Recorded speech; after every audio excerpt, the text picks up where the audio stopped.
You know, there's a lot of things different with stock cars today than there used to be years ago. Back in the day, there were pure stocks, street stocks. It was easy to tell the difference. Here at Canandaigua, we have a couple of stock cars. There's the traditional street stock, although as Marc Minutolo is going to tell us in a minute, it may not be that traditional. And then there's hobby stock, which is a division which is fairly new. So let's start with the street stock. That's what you're leaning against right now. What is a street stock nowadays? Let's start under the hood.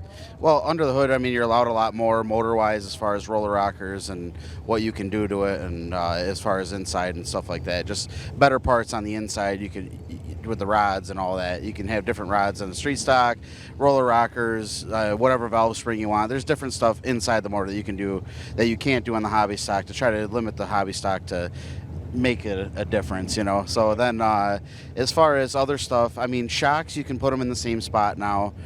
So With the street stock or with the hobby stock? both. You can put them in the same spot on both.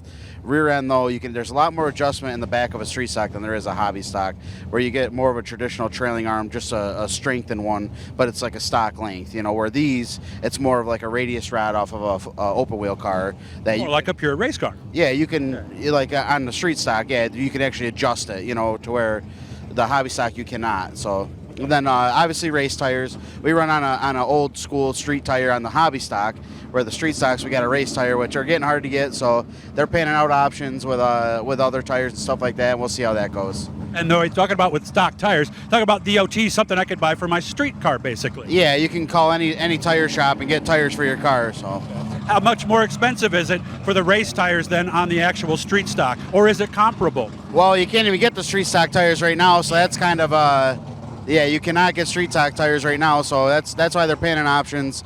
The street tires, you know, if you want a better tire, yeah, you're gonna pay a good penny, but that doesn't mean you have to do that. So it's still fairly affordable. I can go to the junkyard and get a 235 7015 also. So I mean, it's one of those things. It's still affordable. There's still affordable ways to do it, but if you want like better tires, obviously you're gonna spend a little more. So Are race tires necessarily more reliable? I wouldn't say that. Okay. That's why I asked you.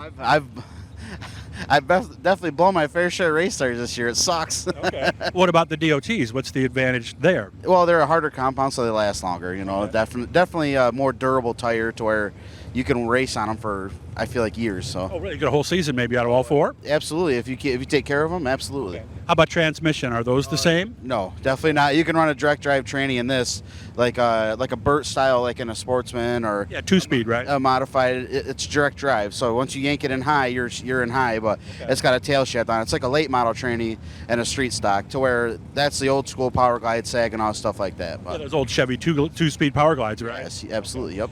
What about, I want to go back to the motor for just a second. Headers, carburetor, stuff like that. Are those different between the two? You can run a better carburetor on the street stock. As far as headers, though, now you can run the crossover headers. You can run the same thing. Okay. You got the crossovers on the hobby stock too? Yes, this one I do. Yeah, the newer car. The other car I got a factory firewall in, so you can't run that. But And no coils on the street stock or coils? yeah, coil springs on both. So Okay. yeah, And the just the lengths are different. You can run different lengths in the street stock, where they got to be equal height in the back on the hobby stock. So Gotcha. Okay. Which is more fun to drive? Are they both fun in different ways? well, I'll drive a wheelbarrow if you put a steering wheel on it. So I have fun in everything. But I would think the hobby stock would be a little tougher, especially when the track gets slick. Is that true? Yeah, that's kind of my roots, though. The street tires and the hobby stock is kind of my roots. So I have a lot of fun in that, and I do just fine with that. So So they look similar, guys, but as you can see, they are not under the hood. And we'll get some shots of Marc's stuff before he heads out tonight. So that's the differences right there between the two different stock cars that you see here at Atlanta Legends.